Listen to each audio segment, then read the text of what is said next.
Welcome to the Agent Bridge podcast. We're your hosts, Brandon Baca. And I'm Marl Hessen. The Agent Bridge is the proven path to real estate success without the burnout. Here we go, talking about, it's episode 18. We're going to talk about putting your vendor team together. We'll come up with a more creative name than that, though. That's just okay. I had it last night. I should have written it down. I was like, I know the title. And I was like, I'll remember that tomorrow. And of course, you never do. Then bourbon got us and we forgot about it.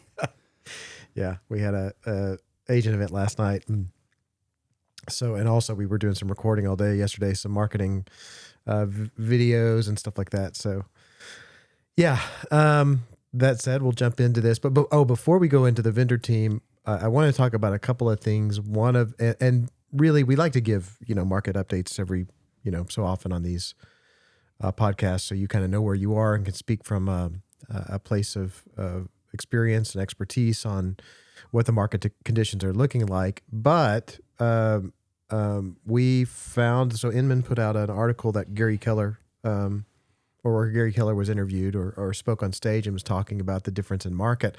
A lot of it is some of the things that we've been talking about, right? That the market has shifted and that you're going to have to change as a real estate agent. You're going to have to change your daily activity. You're going to have to change what you're focused on, or dial in what you're focused on so that you can create success. But there were a few things from that article that I wanted to point out. We'll put the article in the show notes. Yeah. Yeah. Okay. Are you going to pull it up on screen here? I can. Yeah. That'd be That's what I'm going to do right now. Okay. I'm looking here because we've got a big screen to my right. Let's talk about this article. So again, I think it might have been was he at his family reunion, at the Keller Williams family reunion? Yeah. So anyway, so one of the things that he talked about, okay, it was the Mega Camp. He said, I truly believe that 2023 will be a really tough year. It will be very, very hard. And if you don't work hard to match the hard, your year is going to suck. It will. So that's a direct quote from Gary Keller. And, again, this is just one of the things that we've been talking about. You've got to, and he says this also, you have to ramp up to sell less. Right? Now, that doesn't mean less volume necessarily, because we were looking at the volume. The volume is projected to go up. Now, that they may have been altered from the time where he wrote this article, but generally speaking, the volume is going to go up because your sale price of homes is going to go up, but the number of transactions are going to go down. Yep. You had a flood of agents come into the market during COVID and after COVID. We're starting to see those agents that are not selling or not focused, they're sort of dumping out of the market. We're having some firsthand experience with that as well. A lot of these agents who just aren't doing anything are dumping out of the market.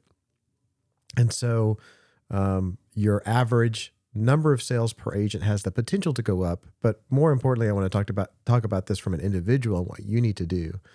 There were some other numbers here that I wanted to kind of point out. Yeah, let me scroll through. Okay. So he goes, this is what, can you scroll back up just a minute? So he said, Keller said the historical data proves that we're nowhere near the valleys of previous market cycles that saw annual home sales fall to the 3 to 4 million range, a rate we saw in the years after the Great Recession. And he quotes, "You're sitting here thinking, oh my gosh, we're going back to production levels of 2009, 2010 based on numbers of transactions. But here's the gift of appreciation, and that is the volume of business that is predicted to occur this year would be the third highest in recorded history." Keller said, part of the whiplash, by the way, I think we've used that word, part of the whiplash real estate agents experienced in 2022 was simply from how fast the market shifted, with home sales dropping from 6.1 million units to 5 million in 1 year. If it felt like you were falling off a cliff, news for you, you did. You fell off the second highest cliff in recorded history. And if you were in real estate, you felt that. Whenever the market shifted in June, I think it was, and the interest rate shot up, boy, the number of home sales went down. And so you fell off a cliff. And so we're seeing that now, hindsight's 2020. We're seeing that now. Yeah, we did a whole podcast about fish jumping in the boat, I think is the analogy we Right. used. And this article is just very, very similar to the context of that podcast. It's like when you joined during COVID, things were happening very quickly. Transactions were falling in your lap. That's no longer the case. It's proven with numbers. He does go on to say that 2023 is on pace to be the third greatest year in recorded real estate history with 2.13 million in total market volume. So Right. that just goes to show you the power of appreciation. By the way, it was trillion, 2.13 trillion. You said million. Oh, sorry. Trillion. Yes, trillion is what I meant to Yeah, say. 2.13 trillion. So yeah, it's going to be a high volume market. But again, you're going to have to you have to increase your ability as a real estate agent to be able to capture that market. Yeah. Because guess what? All the agents who have been here for a while, who are in this full time, they're professionals. They're going to be working hard too. They're going to be driving to increase their number of sales because they've got a lot of business riding, or a lot of expenses riding on their real estate market and their business and all that stuff. So they're going to be working hard too. So you have to. So by the way, I'm not saying this to discourage you, but you've got to really dial in those daily habits. Period. For lead generation, for follow-up, for great customer service, to get referrals. If you can push harder, if you can push just a little bit harder, if you can ramp up just a little bit more day after day after day, you're going to find yourself in that elite class. You're going to find yourself in that class of agents that's making things happen. If you don't, you run the risk of your business falling off a cliff. Yeah. I mean, you just need to be, you can't sit back and expect deals to come to you. This is the time to work on lead generation, work on business development, work your sphere, become relevant. And if you do sit back and wait, the year's going to pass you by, and those few transactions you need with the volume that you need to survive are not going to happen. Yeah.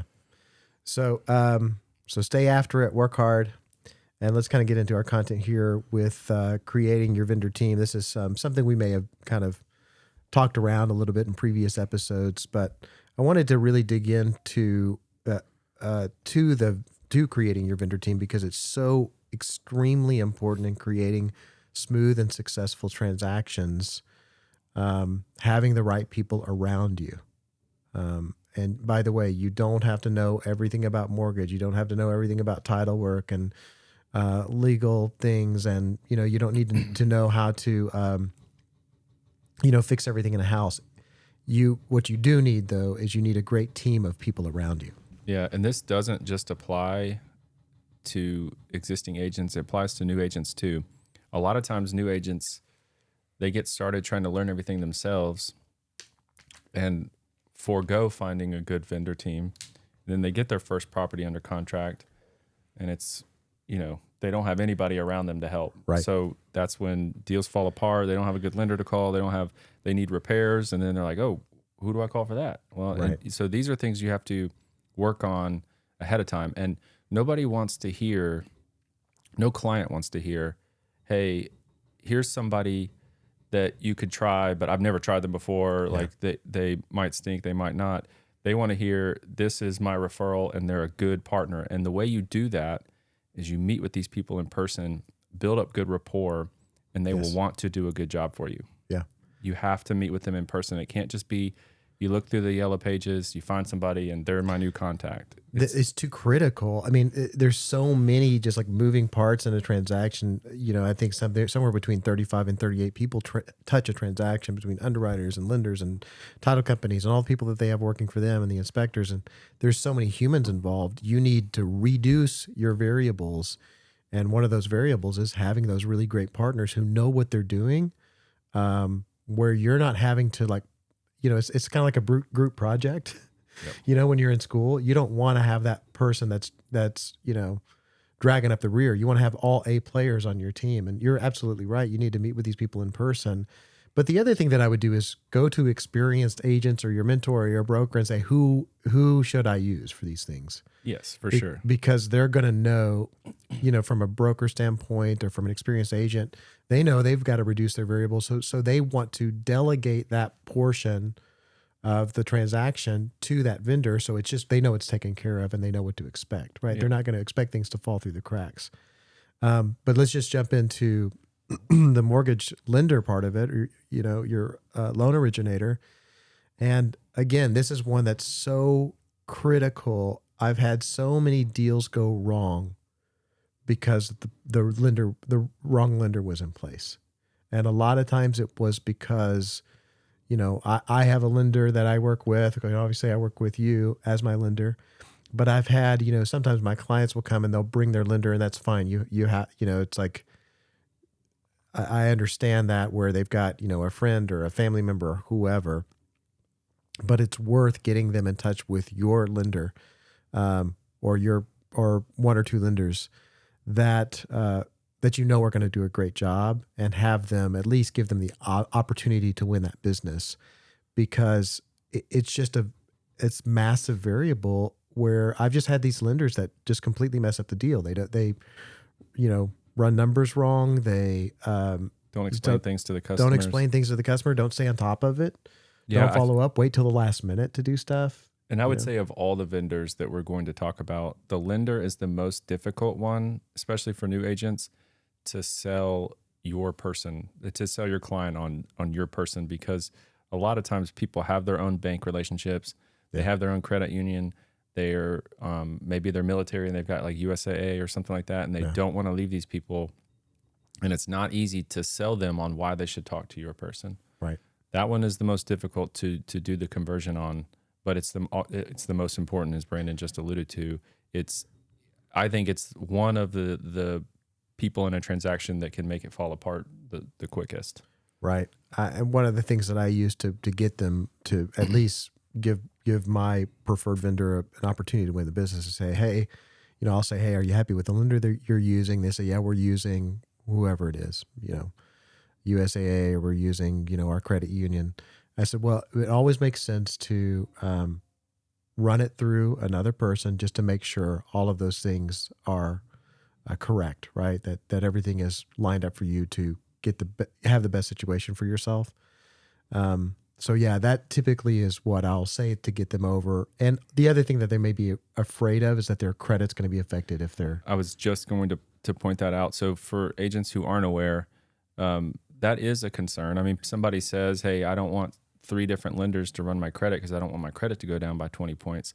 That's not the case. Right. So, scores have evolved over time. The way that they are calculated has evolved over time. What percentage of each different activity and how it impacts the credit score has changed over time.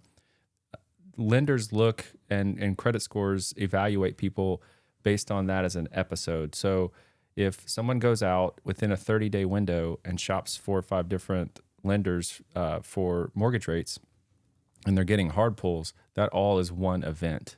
It's not like their credit score is going to tank 20 points. It's going to go down 5 to 7 points for that one event.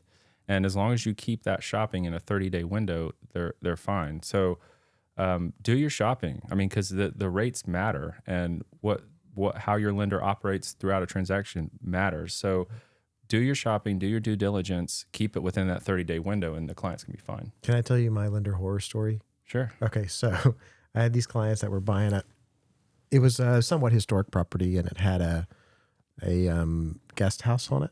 Okay. And the previous owners used that guest house as an Airbnb, and my buyers were going to use this guest house as either an Airbnb or rental property, but it was vacant. But we got down to the day before closing, and the lender said, well, we need verification that no one lives in that property. And I said, well, you're going to delay we have to send out the appraiser to verify that nobody lives in that property. And I go, you got to be kidding me. He goes, no. So I call I knew the sellers and the buyers. So I knew the sellers personally as well as the buyers. And I said, hey, so I asked the lender, I said, if I go in and take pictures, will that suffice? And he goes, well, no, because we don't know that they're not pictures from 6 months ago. And I said, if I go take pictures with a newspaper, today's newspaper in each room, will that work? He goes, let me see if that will fly. And by the way, this was Discover Loans, and it was the last loan that they ever did. Oh gosh. in the whole country. Yeah. Okay. So there's like, basically like his whole underwriting department is like packing up their stuff. And so I actually I remember first of all, I had to go to the house, to that guest house. The sellers weren't there. And I said, do you have a key somewhere hidden? And they go, no, but if you go to the back and you go to this one window. So I literally had to crawl through the window with a newspaper. I took a video of the house. I took a picture in each room with, the front page was Kevin Durant, because it was Oklahoma City front page, and took that in every single room and had to send that to the lender to get that thing to closing. And my clients, I remember sitting at the closing tables, they said, is the lesson from this to use the lender that you recommended? I said, yes. Yes, that's the lesson. So, it was a disaster. All right. So what makes a great lender? Go ahead. One more, I was an investor at this time, but this was back during the housing crash in 2008. So I was around a bunch of other investors that were self-employed at the time, and there was no verification process pre the crash last time. So there was no sending in tax returns or doing any of that, which is part of the reason why the whole financial system collapsed. Right. But once the market shifted, the housing market had crashed, and banks had to start doing those verifications. People were clear to close, about to close on properties, now instantly having to send in tax returns with 2 days left. And, that it was just interesting. It was an interesting time because everybody was buying houses because the market had crashed. They were trying to pick them up while they were cheap. Investors and stuff. Yeah. And a lot of those deals fell apart. It was that was has crazy. nothing to do with really picking a good lender. That was out of the lender's control. But it's just one of those funny stories about how you have millions of homes clear to close that all just instantly go away because of It's crazy. new regulations. Yeah. And I wouldn't be surprised if we have some sort of new regulatory compliance thing coming up. Who knows? There's always something that we have to adapt to. So great lender. I guess you probably want me to tackle this one. Maybe. Sure. I mean, my thing is, I want a quick response. And I don't know how you feel about that. It's like you don't, basically it's like if I send somebody over for pre-approval, I'm getting them I want to know that day if they're approved or not. So I need a pretty quick response on that. Yeah. I would say definitely quick response. Same day should be possible. The only times that you might expect that it wouldn't is the client. So the client may not be getting you information. They may not be filling the app out completely. They may not be getting you at least a pay stub to prove that what they're saying is true. And the only reason I say that is especially these days, there are so many unique pay structures out there. I had a guy that came to me about 6 weeks ago, maybe 2 months, that his pay structure was he had a salary that was committed for the next 6 months, and then he went straight to kind of commission but kind of salary, and they based the salary the remainder of his term on the total market volume of sales. And based on the last history of 2 years, the sales equated to the same salary for the 6 months, but it could change at any moment. So you were, as a lender, you were like, oh, shit, I can't count that. Can't count that as a guaranteed salary. But that's the first curse on the show. That was good. Oh, Go ahead. Nice. Way to sully our show. Yeah. Sorry. Just kidding. No longer made for kids. Right. So yeah, it's there's very unique pay structures out there. But point being, if they're W-2, they get you everything on time, you should be able to get that back in 30 minutes. So for sure. Quick response. You want to be able to solve problems. Well, the way that I think about the problem solving is I don't want to be having to figure out what direction my client should go in terms of down payment. And that's not my job. That's your job. Absolutely. To basically go, okay, let me look at the big picture financial situation for these clients and figure out the, 1 or 2 or 3 solutions for them. And they can kind of pick from that, whether it's based on down payment, PMI, do they have enough? How much equity do they have in their previous home? To me, all that financial back and forth is for you to figure out as a lender. Yeah. As a lender and a real estate agent, I would say all I want to hear from my lender, are they pre-approved or not? Yep. How much? And then a couple of updates along the way as the deal progresses once it's under contract. Right. And the other thing is I want to be able to call and be like, hey, they want to ask for a closing cost. How much should I put on this? Yeah. I mean, basic questions like that, but there should be no back and forth. The real estate agent should not be required to ask the client how much money you want to put down, what are your interest rate, any of that stuff. Just say, talk to the lender. Right.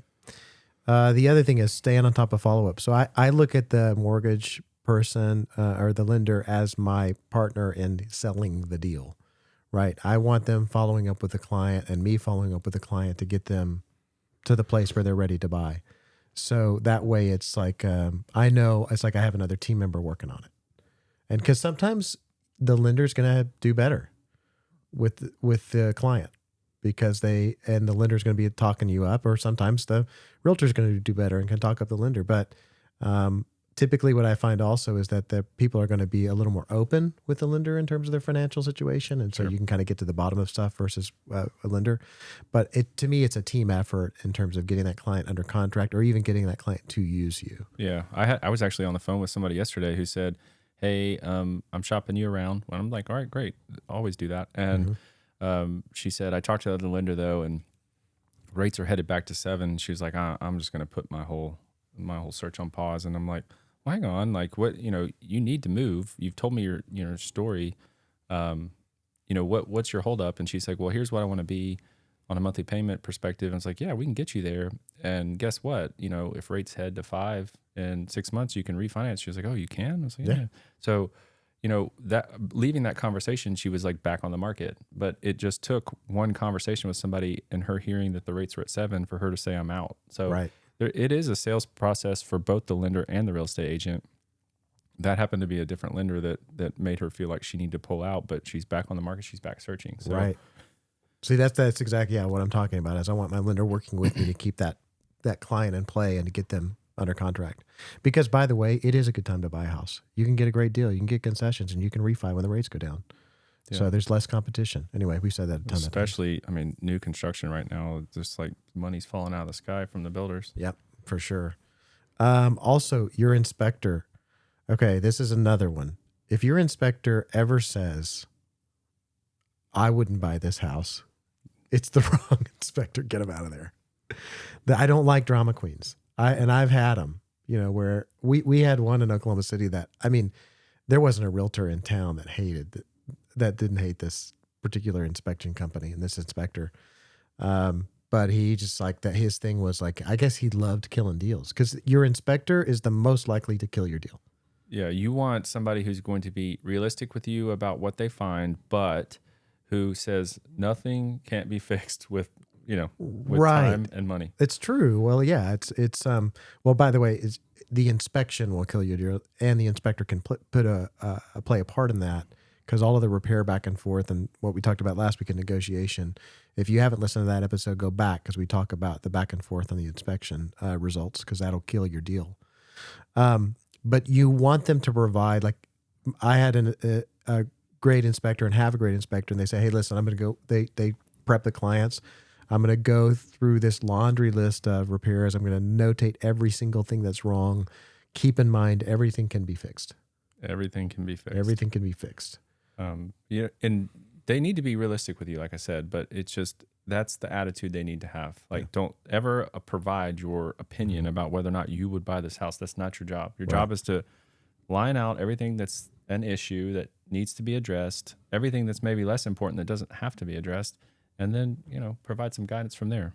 Right. Good report. I don't need anything like super tech savvy, but a report. What I want from my inspector is a report with pictures of the affected areas. If there's a deficiency in the property, I want to see a picture of it so I can kind of point it out or find it and point it out. So make sure that they've got a good report with pictures. And again, it's that back and forth. You want them to instill confidence in the client. I think it's okay for an inspector to say, hey, look, this is normal wear and tear for a property. Most of the things I'm going to find are normal wear and tear. We're looking for, some big ticket items. Those may pop up, but remember, everything can be fixed. Yeah. And honestly, we have an inspector that is willing to have calls with the clients who want to review specific parts of the report. Yep. That's important because clients always have questions. They always see a laundry list of 50 items and think the house is falling apart. That's not the case. They're required to put a lot on this inspection report that is really just a non-issue. Yeah. And they will be straight with you and tell you that if you have a good inspector. But having that call with the client to really go through that report and explain it in detail is important. It's incredibly important. And yeah, they need to be a resource. You just don't want them to like come do the inspection, notate a bunch of stuff, and leave. You want them to be open to receiving calls. All right, title company, and this is another important one because that's going to shape how your clients feel about the transaction. There's a lot of like stress in the transaction, but when you want them to get to the closing table with your title company, you want everything to be sort of figured out, smooth, and then they feel good about it. So a big part of that is having just a title company that's on top of it, that is super professional, that builds great rapport with the clients, because clients get stressed out. It's so funny because they it's like, well, where is the closing place exactly? And just really good communication. And I feel like title companies, the people who are working or your closers, need to have a little bit of empathy, right, with the client that understands they're in a stressful situation, that's not super rigid, and it's just really good, friendly, professional person. To me, we're lucky we have someone, a closer who's extremely communicative and has good customer service. To me, those are the two biggest things in this role, because it's not often that a client has to talk to the closing company. I mean, in the transaction, throughout the transaction, they talk to them probably the least. But when they do need them, they need to respond, and they need to show good customer service skills, because the questions are, high priority. Like they don't understand something on the Alta. It's really not the closer's job to go through it with them. The agent should be going through it with them. But, they're going to have questions, and to be able to sit down and explain a few things to them is important. And just the timing of it it's getting close to the end of the deal. They need their answers, and they want them now. And it's just good customer service is important. Yeah, we have a great one. That's we'll plug Andrea Steinman with Closed Title here in Franklin. So yes, the other thing is I want them to get ahead of things before, like if they're starting to see some cracks in the deal, or people are getting nervous coming up to closing, or I want them to be able to get ahead of it, to see it and get ahead of it. Getting those, Alta statements or Alta statements out to the client so maybe they can review them, or giving them a chance to explain.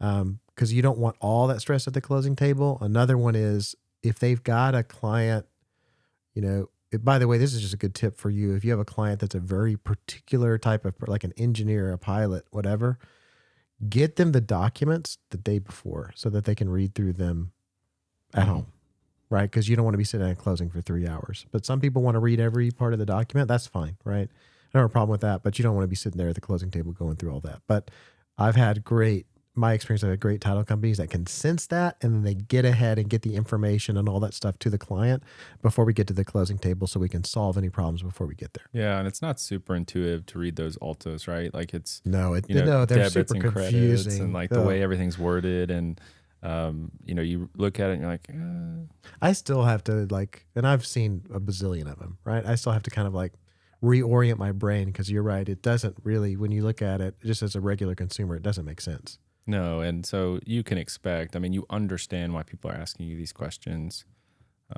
So the other one is an organized closing schedule, or the ability to solve that problem, because a lot of times, you get to these last minute, you might have to bump a closing by a day. By the way, as a real estate agent, don't put your closing on a Friday, because if anything happens, I understand why you want to do it. It's like, oh yeah, I think we have this sort of thing where it's like, it's payday Friday, or it's right at the weekend, but do it Tuesday, Wednesday, Thursday.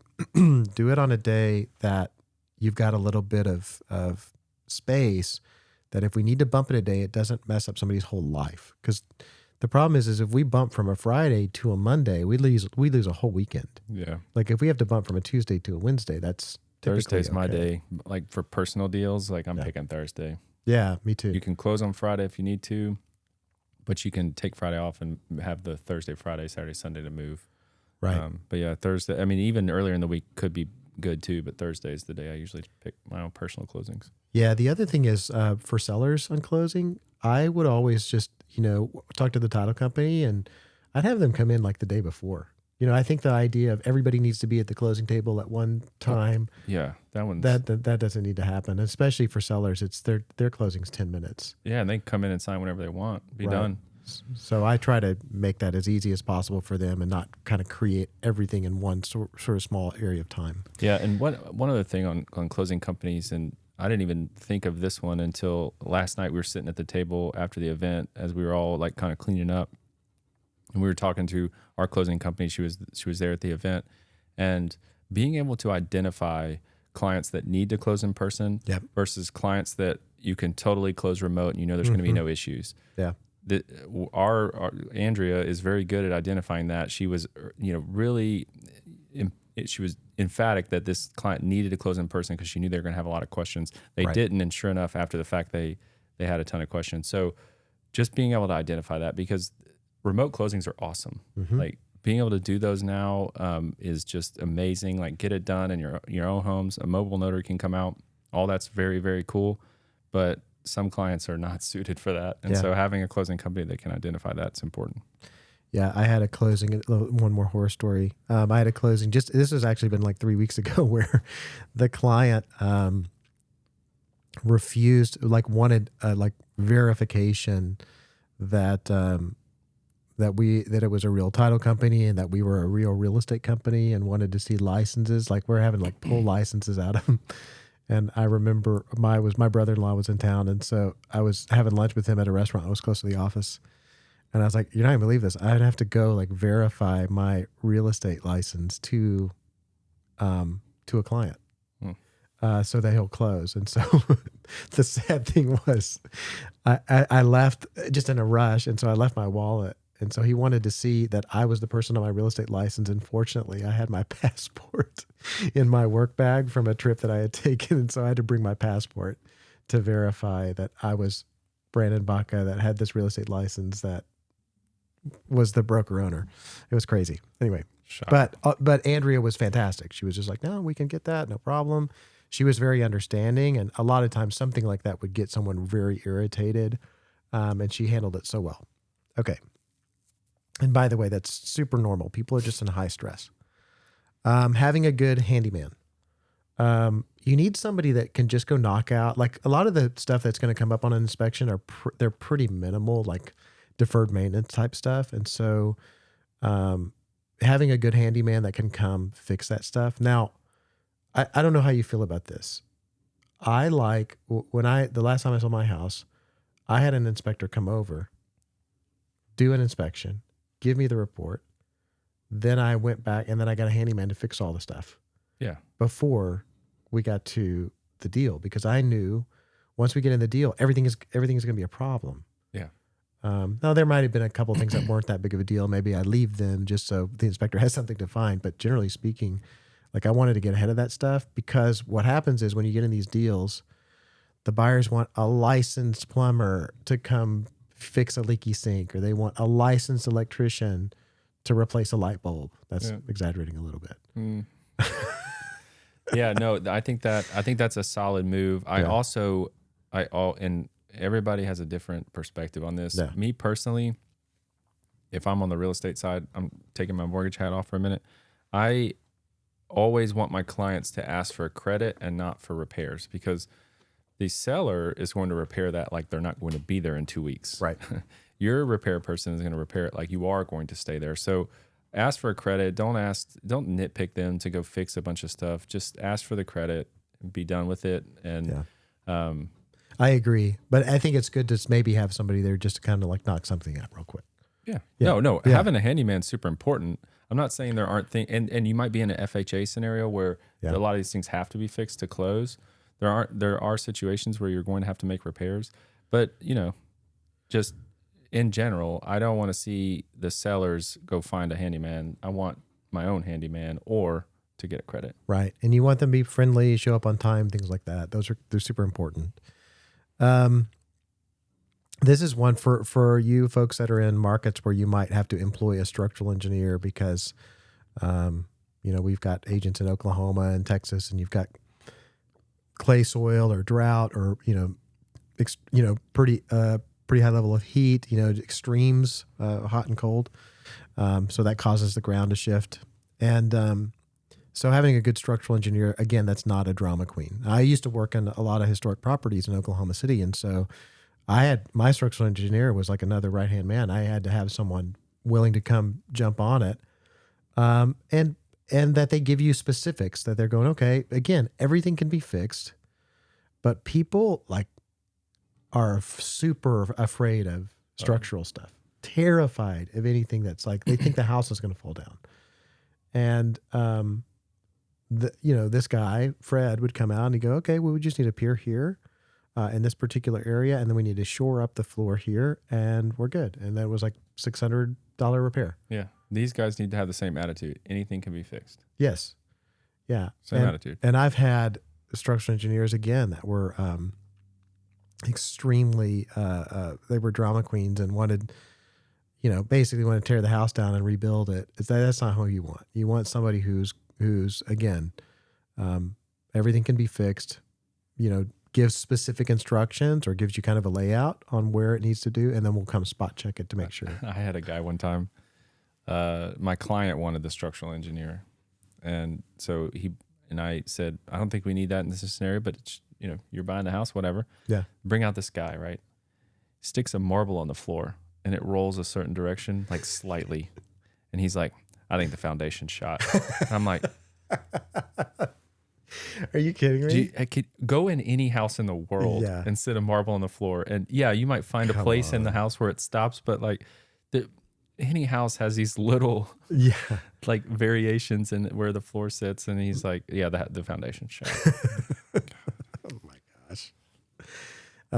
The other thing, if you're in some of these markets where you've got ground shift due to extreme hot and cold, is you get little cracks everywhere, right in the sheetrock or in the in the what do you call it? The mud, the Drywall.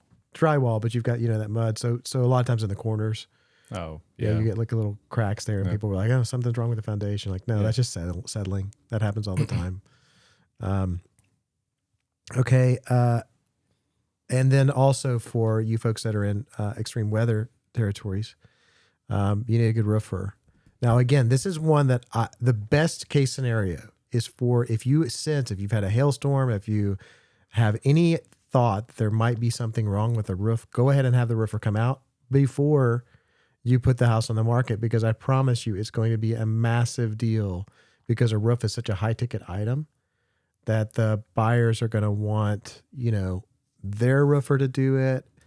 They're going to want, the best roof, like I want the 100-year roof, when maybe the industry standard or the market standard is a 30-year, composition shingle roof, right? But they're going to want the best roof in the world. It's like most of the time these roofs are, especially if you're in extreme weather places, you're going to get a new roof every 3 to 4 years anyway. So you don't need to spend the money on a 100-year roof. But anyway, make sure you have a good roofer that will come out, take a look, get you an insurance claim on that roof, and get that fixed before, because it will be a big deal. Always. One of the things that I despise about this time of year selling in Oklahoma was you'd have houses under contract and we get a big hailstorm.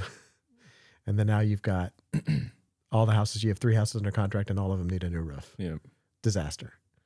But anyway, all of that stuff can be fixed. There's a way to work through it. If you ever have a question, I am an expert on roof insurance. I mean, not really, but I've just done enough of those claims. Yeah, I'm sure you have. There are probably some vendors we're leaving out of here, but those are the ones that sort of stood out to me as the most important. Again, to recap, I think your most important people are going to be mortgage, you're a great lender, inspection, great title company, great inspector. That's the top. Yeah. Those are the people that you need to be. That is your team. Absolutely. Right. And there's a lot of other vendors we could talk about, and I wouldn't even classify them really as vendors, but as you get bigger, you'll need showing assistants. And right. You can have people, ISAs, to make calls for you, but those are for another episode. Right. Oh, when I left out termite inspector, again, same. I would loop them in with that home inspector, just not drama queen. Come in, tell you what you need to do, how much it's going to cost, and move on. All right. Is that it for the episode? That's it. Okay. Well, great. Thank you guys again for joining us. We'll see you next week. Bye. Thanks.